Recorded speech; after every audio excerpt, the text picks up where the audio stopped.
Alright, so I'm shooting the Xplorer SS by Xpedition. I got bowstrings by Catfish Custom Bowstrings out of Michigan. Just kept it very neutral, brown. Just it's my hunting bow, so not looking to stand out and flash. Last year was the first season I used the second season, I used this EZV sight. What's nice about it is that you range the deer as you're hunting, so there's no electronics to it at all.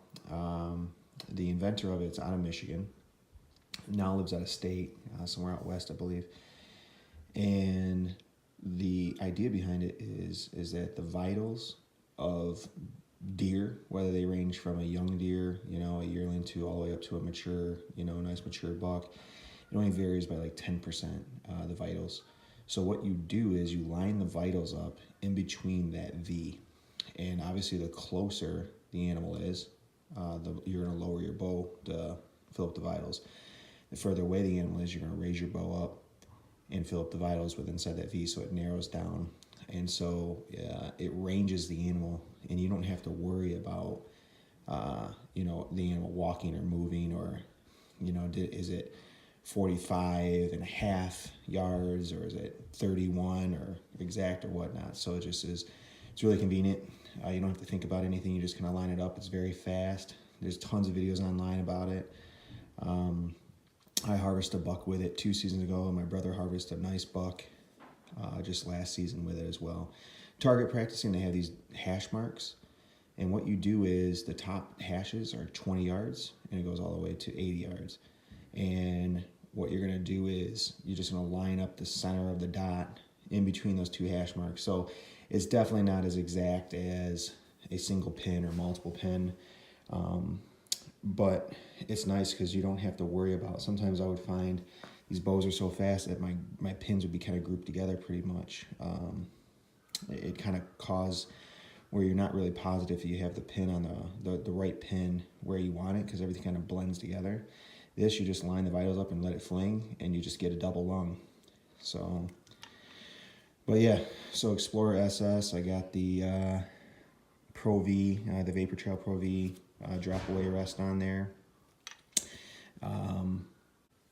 So the other thing I did was change out all of my bolts to this Fire Knock titanium bolts. Much lighter, and they won't rust. So I took it into a bow shop and had them actually replace them out for me. So all in, this bow with all the accessories, I have the Tacticam and obviously the rest and whatnot, with all the accessories minus the quiver holder, but it weighs in at exactly 5 pounds. So it's a light bow. It's 30 inches axle. It's rated at 355 feet per second, and I am shooting a 460 grain arrow. And yesterday shot it through a chronograph, but I only shot 1 arrow through it. It said it was shooting 289. I think it would probably do better than that. I don't know if maybe I should have shot more. I definitely feel like I should have shot more arrows through it, but also every chronograph's going to be a little different depending on the lighting and the setup. So who knows? It might be doing better than that, but I can tell you that it's got a lot of kinetic energy with that heavy arrow. It's still flinging it plenty fast to drop a deer, and I have no problem pass-through shots, so not really concerned. So, I'm kicking it old school still. I got my brother's old Z7. I had a Matthews Monster, but it was bigger bow, real heavy, real top heavy.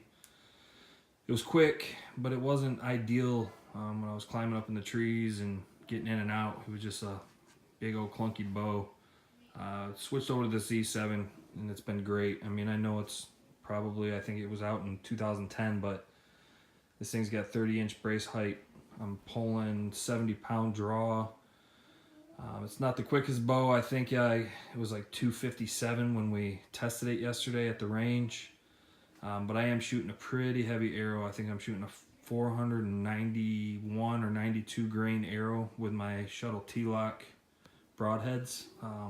Love those broadheads. It's a fixed broadhead. and I'll never use anything else. It's awesome. But again, I'm using that EasyV sight as well, and I have this ripcord. Great price range, great reliable rest.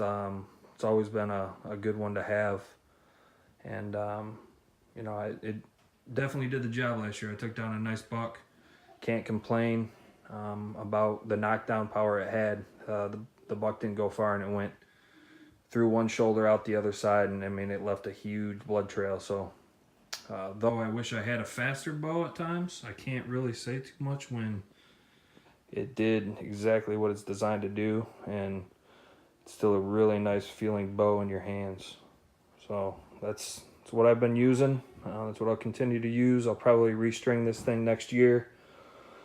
Like I said, 70-pound draw, but when we tested it, I think it was at 68, and the guy told me it's probably just because the strings are stretched a little bit. So, you know, over time, that stuff gets used, but can't complain. Like I said, great bow, and looking forward to getting back out with it.